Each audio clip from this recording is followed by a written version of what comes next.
Žene iz planinskog sela Gazdare kod Medveđe pokazale su da nije ništa strašno ako ostanete bez posla. One su se udružile i počele da proizvode sapune od otpada, povrća i voća. A evo koji sapun im je najveći hit.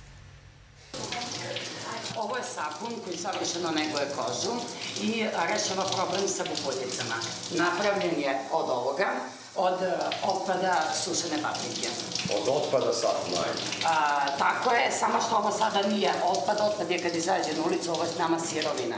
Vredne i uporne i znaju kako da naprave sapune od biljaka koje imaju na pašnjacima i u šumama oko Medveđe. Sapune pravimo sa lekovitim biljem gde dodajemo kamilicu, dodajemo peršun, dodajemo lavandu, dodajemo bosiljak. Ja sam student i preko leta kad sam ovde ja pomažem u poslovima u zavičaju tegli i dobro mi dođe da zaradim neki dinar. Dok jedna grupa priprema sapune, druge su zadužene da naprave domaći ajvar i obezbede sirovinu za kozmetiku. Ova paprika ide za ajvar, a ovo ovde ide za sapune, tako da mi nemamo otpada.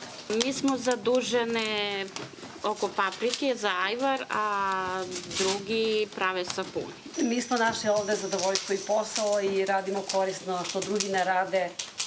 Ovo što je ostalo od paprike, sad mora da se suši to nekoliko sati u sušaru i pre toga da se melje i dobijete najbolji sapun.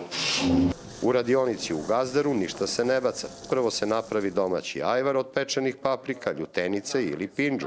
Krenulo je tako što sam ja ostala bez posla i odlučila sam da sebe samo zaposlim. Ispojila sam lepo i korisno jer ja ajvar stvarno najviše volim da jedem. A onda sam povezala sve to lepo sa proizvodnjom sapuna.